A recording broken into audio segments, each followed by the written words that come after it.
자, 반갑습니다. 안녕하세요. 집사남입니다. 자, 오늘 7월 8일 수요일입니다. 수요일. 일단 코스피는 오늘 장 초반에 좀 보합세를 이루더니 지금은 또다시 좀 급락을 하고 있고요. 그다음에 코스닥은 지금 700선까지 이제 후퇴를 했습니다.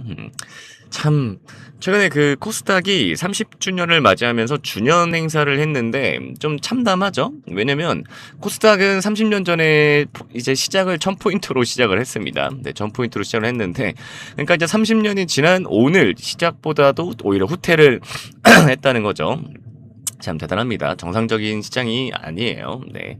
자, 그리고 이제 오늘은 정말 또 중요한 얘기를 해보려고 합니다. 이제 대한민국 주식시장에서 가장 뜨거운 화두, 바로 또 삼성전자와 그 다음에 최근에 또 굉장히 좀 입방아에 오르고 내리고 있는 바로 이제 국민연금에 대해서 좀 얘기를 해보도록 하겠습니다. 네. 뭐 주가는 삼성전자는 일단은 뭐 주가는 지금은 딱히 얘기할 그 자리는 아니기는 해요. 여기서 좀 횡보를 해주고 어느 구간에서 좀 이렇게 파동을 만들어 주느냐를 일단은 미리 좀 확인을 해야 되고, 자, 아무튼 최근에 이제 뉴스 헤드라인을 보면 아주 또 무시무시한 단어들이 좀 쏟아지죠. 그게 뭐냐면 이제 국민연금의 이제 리밸런싱 유예 종료, 네, 요 얘기인데. 매도 폭탄이 이제 터지냐, 뭐 삼성전자 팔고 뭐 떠나는 연기금 같은 뭐 이런 자극적인 말들이 좀 나오죠. 안 그래도 지금 내 주식 계좌에 있는 삼성전자 주가를 보면서 가슴 졸이시는 분들이 많을 텐데, 뭐 이런 뉴스까지 좀 많이 나오니까 지금이라도 좀 산전을 팔아야 되나 이런 좀 고민이 깊어질 것 같습니다. 그래서 오늘 이 시간에는 제가 그 복잡한 이 리밸런싱의 좀 실체와 삼성전자의 향후 향방을 아주 좀 낱낱이 파헤쳐 드리겠습니다. 뭐 결론부터 말씀드리면 공포에 질려서 던질 때가 아니라 이런 기계적 메커니즘을 이해를 잘하고 철저하게 계산적으로 접근을 해야 할 때이니까 제가 좀 이 본질만을 좀 쉽게 좀 설명을 드리도록 하겠습니다. 자, 그리고 올해 하반기에 또 폭등할 수밖에 없는 섹터가 또 하나 있는데, 자, 현재 수조 원의 이제 수급이 몰래 이동 중인 진짜 히든 수혜주까지 제가 모두 공개를 할 테니까요.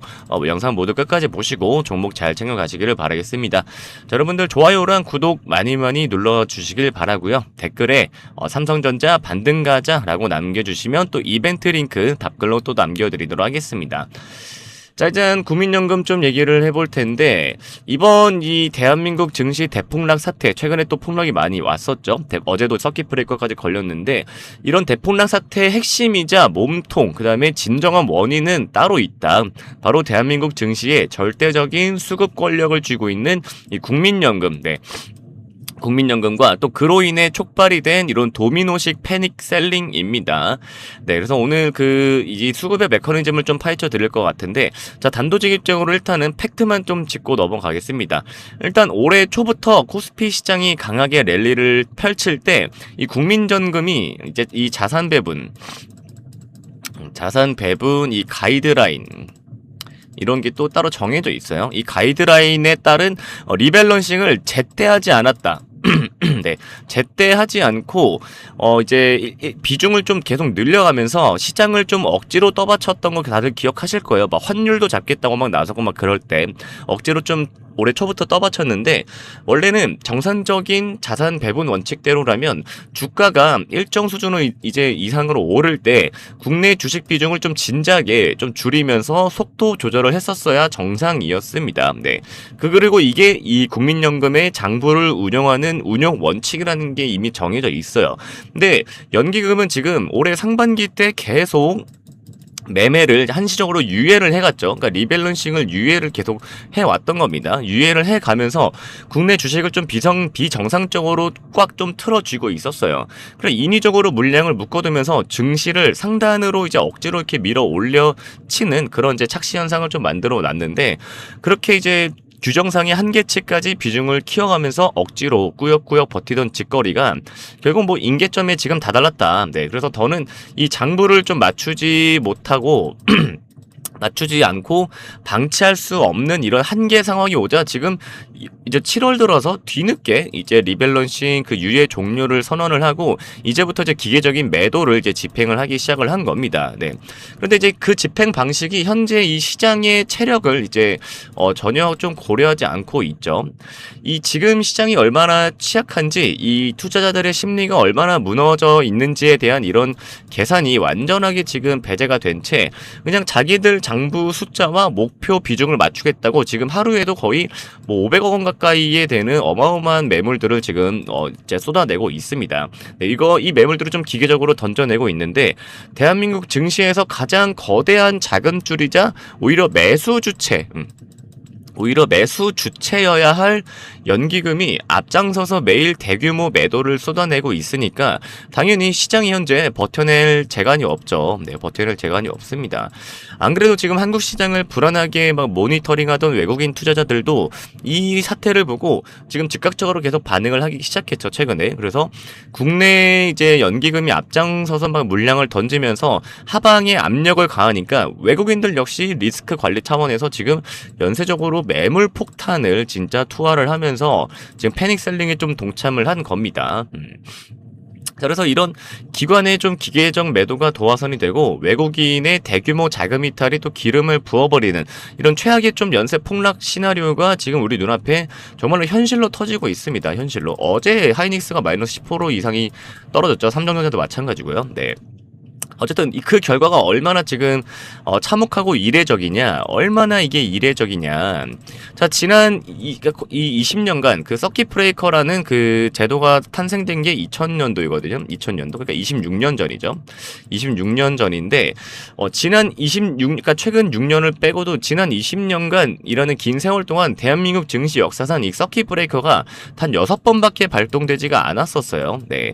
그러니까 이게 이제 매매 일시 정지 제도라는 건데 이 서킷 브레이커가 어떤 제도냐면 시장의 하락 속도가 도저히 이성적으로 감당할 수 없을 만큼 제어가 안 될 때, 그럴 때 이제 모든 거래를 강제로 멈춰버리는 그런 최후의 안정장치입니다. 그리고 발동 조건은 이전 거래일보다 하루에 지수가 마이너스 8% 이상씩 이제 왔다 갔다 할 때 이때 걸리는 건데 지난 20년 동안 6번밖에 안 터졌어요. 이게 어떤 사태였냐면 뭐 리먼 브라더스 사태, 그다음에 뭐 금융위기 뭐 그런 거 많았죠. 그다음에 코로나 뭐 이런 정말 전 국가적인 그런 사태 때만 터졌는데 올해 들어만 지금 단 몇 달 사이에 이미 5번이 넘게 지금 연속으로 터졌습니다. 네, 그만큼 지금 우리 시장의 수급 구조가 진짜 완전히 망가졌다는 뜻이거든요. 네, 그 중에서도 가장 잔인하게 직격탄을 맞고 무너지는 자리가 어디냐? 바로 우리들의 국민주의자 시가총액 1위인 이 삼성전자입니다.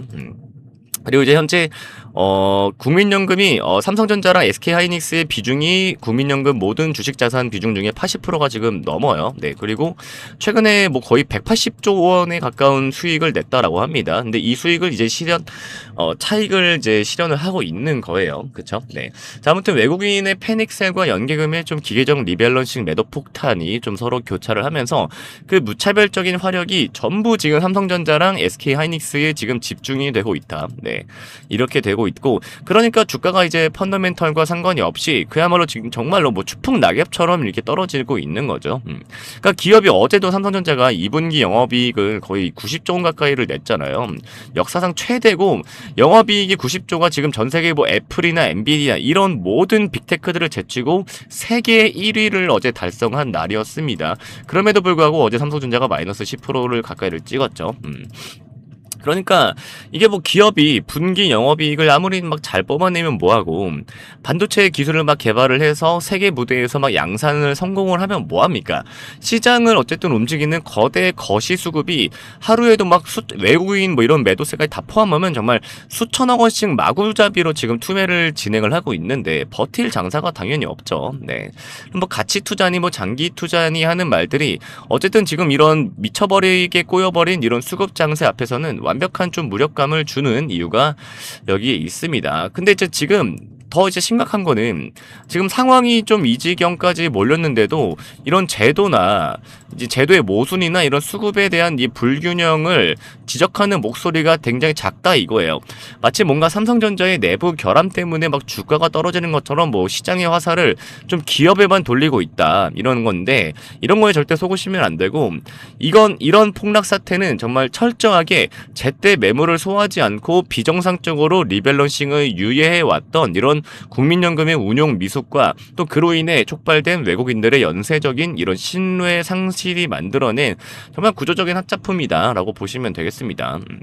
그러니까 이건 진작에 시장이 좀 감당할 수 있는 수준에서 조금씩 분산해서 충격을 흡수했었어야 돼요. 예를 들면 코스피가 최소한 5천을 돌파했을 때부터 조금씩 탄탄하게 왔었으면 뭐 코스피가 9천을 못 갔을 수는 있었겠죠. 하지만 이렇게 시총이 2천조 원짜리가 하루에 마이너스 10%씩 떨어지는 시장이 여러분 말이 되는 시장은 아니죠. 삼성전자는 여러분 옛날도 아니에요. 여러분 코로나 시대 때만 해도 하루에 5% 만약에 상승을 한다 그러면 삼성전자 상한가 쳤다고 했던 게 우리나라 삼성전자예요. 이해가 되셨죠? 네. 아무튼 뭐 이런 연기금이 좀 기계적으로 털어내야 하는 이런 장부상 매도 물량이 좀 확실하게 언제 멈추는지, 그리고 그 매도세를 보며 투매를 던지던 외국인들의 이런 패닉 셀링 연쇄 작용이 또 어느 시점에서 멈추고 진정되는지, 이런 이 수급의 진 바닥을 여러분들이 좀 철저하게 확인을 한 다음에 움직여도 절대 좀 늦지가 않습니다. 네. 그래서 지금 참 이 시장이 이성적인 판단을 좀 잃어버렸죠. 정상적인 시장은 절대 아닙니다. 네. 오직 이 수급의 힘 논리로만 좀 뭉개질 때는 뭐 과거의 상식 따위는 지금 뭐 아무런 뭐 보호막이 돼주지를 않죠. 네. 이 국민들의 소중한 노후 자금을 이제 굴리는 이 국민연금의 리밸런싱이라는 행정적 절차가 어떻게 국내 증시의 체력을 지금 통째로 뒤흔들고 이 외국인의 연쇄 폭탄을 유도를 하는지, 그 차가운 현실을 좀 똑똑히 좀 여러분들이 보셔야 합니다. 그래서 우리 구독자 여러분들은 절대 이 수급 고임 현상에 좀 휘말려서 공포에 질려서 좀 소중한 지분을 좀 최악의 단가에 털리는 그런 우를 범해서는 안 되겠죠. 네, 그래서 철저하게 이 수급 주체들의 매도 잔량이 소화되는 과정을 여러분들 좀 지켜보면서 지금은 좀 현금 비중을 좀 꽉 쥐고 시장이 확실하게 안정을 찾을 때까지 좀 타이밍을 잘 노려야 할 때입니다. 네. 그래서 오늘 좀 국민연금 얘기 준비한 얘기는 여기까지고, 시장이 아무리 흔들리고 사방에서 매물 폭탄이 터져도 뭐 우리가 감정에 치우치지 않고 수급의 본질과 또 데이터만 꿰뚫어보고 있으면 반드시 어디선가는 여러분 분명 기회가 좀 터질 수도 있습니다. 네. 남들이 공포에 질려서 눈과 귀를 닫을 때 우리는 철저하게 계산적으로 리스크를 여러분들이 좀 관리를 해야 합니다. 그래서 오늘 제 이 국민연금 얘기가 여러분들의 좀 소중한 자산을 지키고 또 올바른 판단을 내리는데 좀 확실한 좀 기준점이 되셨기를 바라겠습니다. 자, 그리고 이번 하반기에 그래도 무조건 여기에 투자를 하면 돈을 벌 수밖에 없는 섹터가 하나가 있는데요. 바로 그게 무조건 AI 전력 인프라입니다. AI 전력 인프라인데, 현재 전 세계는 엄청난 뭐에 시달려요? 이 저전력난에 시달리죠. 저전력난에 시달리고 있다는 거 다들 아실 건데, 그래서 지금 이 기업은 현재 전 세계에서 저전력난 때문에 엄청난 조명을 받고 있는데, 현재 전 세계 빅테크들이 수천조 원을 들여 짓고 있는 게 바로 AI 데이터 센터죠. 특히나 미국 빅테크들도 아무리 수천조 원을 투자해서 인공지능 데이터 센터를 지어놔봤자 결국 전기가 공급되지가 않으면 반도체 자체는 뭐에 불과하다? 결국 고철에 불과할 수밖에 없겠죠. 네. 근데 이 기업은 이미 2029년 물량까지 수주를 모두 다 끝냈고요. 현재 북미 전력 인프라 시장의 하반기 최고 핵심주로 꼽히고 있습니다. 자, 북미 초고압 변압기 시장을 지금 이 기업이 완벽하게 장악을 하면서 이번 2분기 실적에도 이제 역사상 단 한 번도 본 적 없는 정말 역대급 영업이익률을 예고를 하고 있고, 오늘과 어제처럼 이렇게 대형주들이 폭락을 하고 있는 속에서도 정배열 매물대를 현재 완벽하게 돌파를 했습니다. 자, 이 기업은 유통 물량이 워낙 적어서 이미 기관 같은 큰 손들만 물량을 쓸어 담은 상태라 위로 한번 쏘기 시작하면 정말 어마어마한 연상을 기대해 볼 수 있는 그런 폭발력을 가진 일명 품절주입니다. 자, 내 계좌를 수백 퍼센트 불려줄 이 인생 역전 종목, 지금 화면에 보이는 번호 010-8020-3831 번호로 문자로 숫자 5번 한 글자 딱 남겨주시면 전력만 공급 최대 이익으로 하반기에 가장 크게 날아갈 히든 수혜주 딱 3개 정리해서 보내드리겠습니다. 이 수혜주 종목으로 여러분들도 꼭 수익을 내실 거라 믿습니다. 다시 한번 지금 화면에 보이는 번호 010-8020-3831 번호로 문자로 숫자 5 한 글자 남겨주시면 문자 자동응답으로 실시간으로 종목이 전송되어지니까요. 꼭 숫자 5번 남겨주시길 바라겠습니다. 자, 여러분 시청해주셔서 감사드리고요. 좋아요와 구독 꼭 부탁드리고요. 댓글에 삼성전자 반등 가자 남겨주시면 제가 또 이벤트 링크 답글로 남겨드리도록 하겠습니다.